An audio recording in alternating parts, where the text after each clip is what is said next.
Moving on, let's turn our attention to Malawi. President Lazarus Chakwera has conceded defeat in last week's presidential election. It was seen as a two-horse race between President Chakwera and the former President Peter Mutharika. The 85-year-old Mutharika is all set to make a historic comeback now. In his address to the nation, President Chakwera said that his rival Mutharika clearly had an insurmountable lead. Fellow Malawians, 2 nights ago, the Malawi Electoral Commission announced the validated results of the presidential election from 11 councils, bringing the total to 24, with only the results of 12 councils remaining. From those official results, it was clear that my main rival, His Excellency Professor Peter Mutharika of the Democratic Progressive Party, had already secured an insurmountable lead and is the presumptive winner of the presidential election. President Chakwera conceded defeat just hours before the election authority was due to announce the final results of the September 16th election. In his address, President Chakwera said that he was conceding defeat out of respect for the will of the citizens and out of respect for the Constitution. The President said that he was committed to a peaceful transfer of power.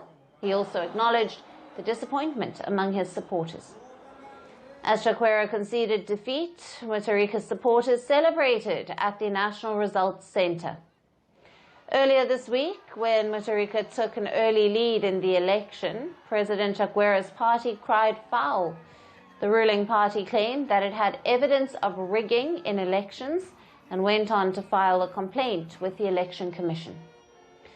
Following this, police arrested 8 data entry staff, but now their leader, Chakwera, has himself conceded defeat. This month's election was the 4th showdown between Mutharika and Chakwera. Mutharika won in the 2014 and the 2019 elections. However, his 2019 victory was nullified because of irregularities, including the use of correction fluid on result sheets. Then in 2020, Chakwera won the historic rerun. Since President Chakwera came to power, inflation has risen above 27%. There are critical shortages of fuel and sugar. Long lines at gas stations have become part of daily life, while stark price increases have made everyday food items, like the staple corn, unaffordable for many.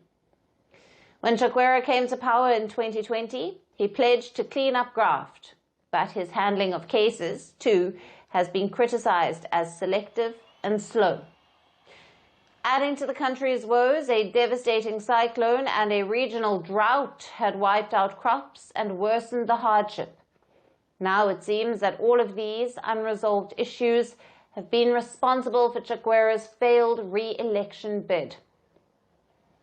Chakwera's rival, Mutharika, was praised for improving infrastructure and lowering inflation during his presidencies from 2014 to 2020. But he denied the nepotism allegations against him.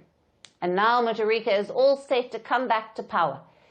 It is common in African nations for leaders to seemingly stay in power forever. The Ugandan President Museveni has launched his re-election bid, and Guinea has just approved a new constitution that would allow the junta leader to run for the presidency. Now, amidst this, the comeback of opposition in Malawi is nothing short of historic and surprising. Firstpost now available in 9 languages on YouTube. English, Stands at $36 trillion. French, Le FMI, comme German, Geschäftsführenden Direktor, Hindi, $30 trillion kakaidyo.